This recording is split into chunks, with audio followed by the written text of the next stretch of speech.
The story you're about to witness is called the toxic nightmare. It really is a nightmare. Your first reaction will probably be disbelief. It's very likely that in the next few minutes you'll be running into your garages, looking under your sinks, Checking out your bathroom cabinets and reading the labels of your makeup and personal care products. If you have children or grandchildren, all the more reason. So this message is both a warning and an expose. Ask yourself this: why is there such an epidemic of ADHD amongst our children? They can't even concentrate in school anymore. Why are there so many cancers like breast, liver, colon, kidney, and prostate at epidemic levels? Why are birth defects and brain, liver, and kidney disease such national issues? Sinus and asthma problems have also become major health issues.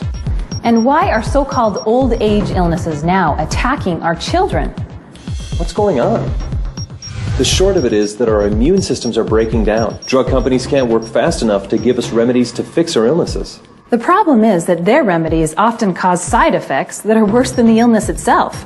In the next few minutes, we'll discuss a primary cause of these health issues, and then we'll discuss the solution. We'll even touch on a way to benefit financially by becoming a part of that solution. Let's be specific. We're going to mention some seriously toxic ingredients. We'd like to issue a challenge. Don't take our word on anything. Don't just listen to this message. Make some label comparisons. Then you'll really be shocked. Here's a short list of the top 12 toxic ingredients you'll find in your home.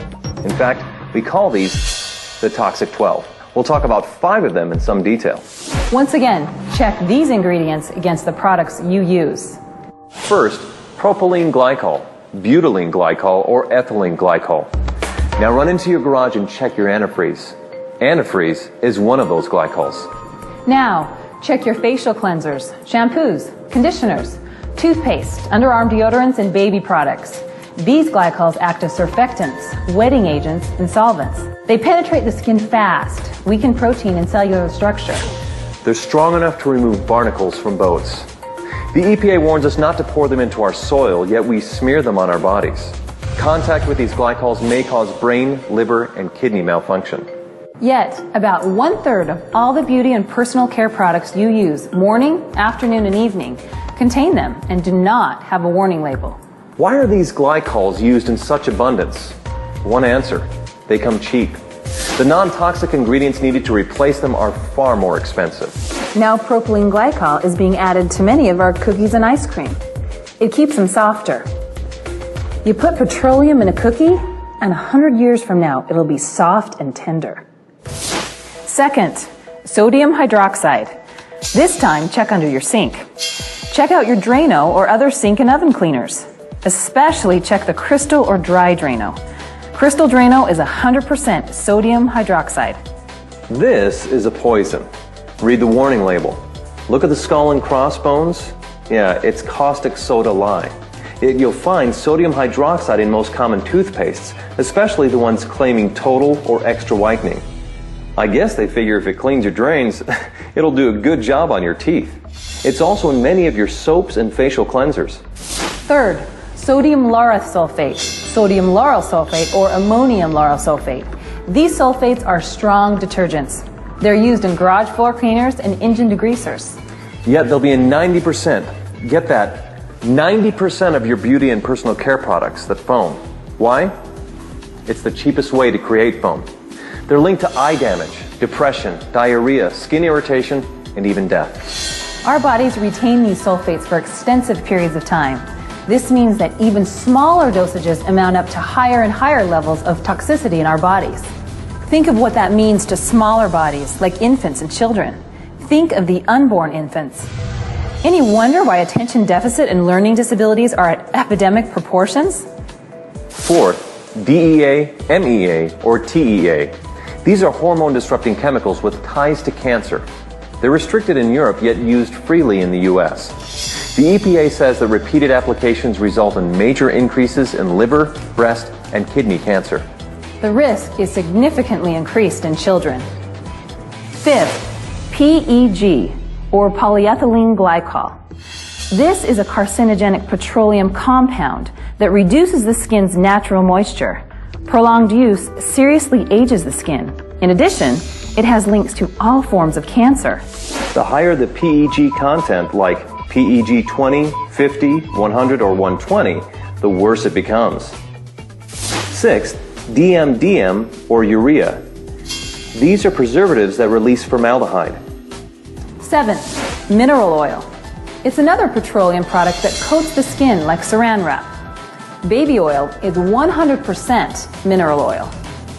8th, triclosan. It's a synthetic antibacterial with a chemical structure similar to Agent Orange. The EPA registers it as a pesticide. 9th, parabens, or anything that has paraben as part of its name. They are hormone-disrupting chemicals. 10th, isopropyl alcohol. It ages and dries the skin, promoting wrinkles and brown spots. 11th, FD&C color pigments. These are synthetic colors from coal tar. They scored the highest mark on the toxic scale. 12th, fragrances. They may contain up to 4,000 ingredients. Animal urine is most often used to create the desired smell. Well, those are the toxic 12. There's another 100 or so that should receive dishonorable mention. Additional toxicity information can be found at safecosmetics.org. Check it out. By the way, guess which occupational group has the youngest death rate? You probably guessed it. Cosmetologists. That's obviously due to increased exposure to these chemicals. Just an FYI, lawyers have the next youngest death rate. You can figure that one out for yourself. You might be asking why this is allowed to take place. Easy answer. In 1938, the cosmetic industry was granted self-regulation. Nothing has changed. Since that time, we have 25,000 chemicals marketed without government intervention, regardless of what the tests show. This is probably a good place to warn you about companies who claim their products are safe. They'll tell you not to panic, that they use food-grade or cosmetic-grade glycols, sulfates, solvents, or parabens. They'll tell you how mild they are and that the critics are going overboard. It's the same thing some said years ago about smoking. Smoking can't hurt you. Smoking's not a threat to health. Well, that certainly wasn't true. A few years from now, additional information will show that these same toxic products cause a threat, just like cigarettes and smoking. Women use nearly 200 toxic ingredients daily in their routine, and men use nearly 100. These toxins, even in mild forms, mount up, stay in our bodies, store in our cells, and break down our immune system. One more thing. Don't get caught up in the word natural. It means almost nothing. Most of these toxins are natural. For heaven's sake, cocaine's natural.